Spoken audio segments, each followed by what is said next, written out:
আমজনতার দল সর্বোপরি ছাত্রদের সঙ্গে ছিল, আগামী দিনেও থাকবে।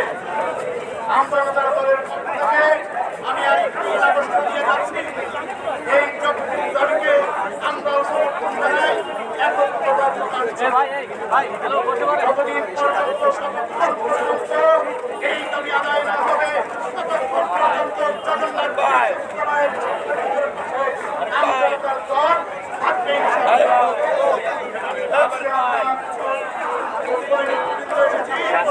আগামী সময়ে আমাদের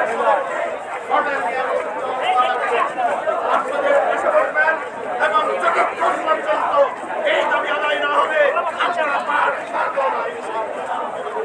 আমরা ওয়াদা দিচ্ছি, কথা দিচ্ছি, যৌক্তিক দাবিতে যতক্ষণ পর্যন্ত আমরা অনড় থাকব আমরা মাঠ ছাড়ব না।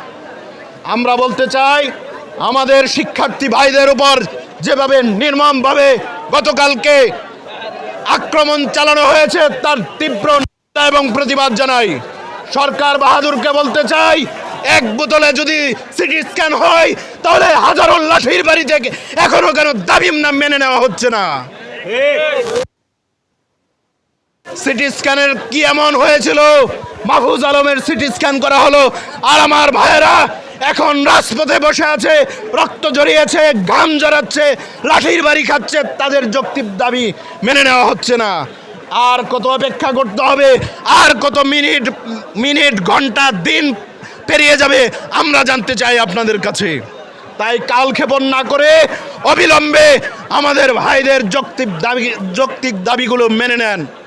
যদি না মেনে নেন আমরা মাঠ ছাড়ব না, আমরা মাঠ ছাড়ব না। দাবি আদায় হওয়ার পরই এ মাঠ ছাড়ব ইনশাআল্লাহ।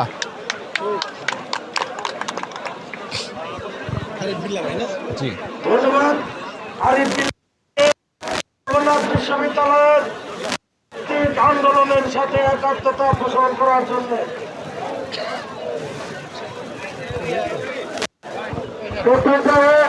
জগন্নাথ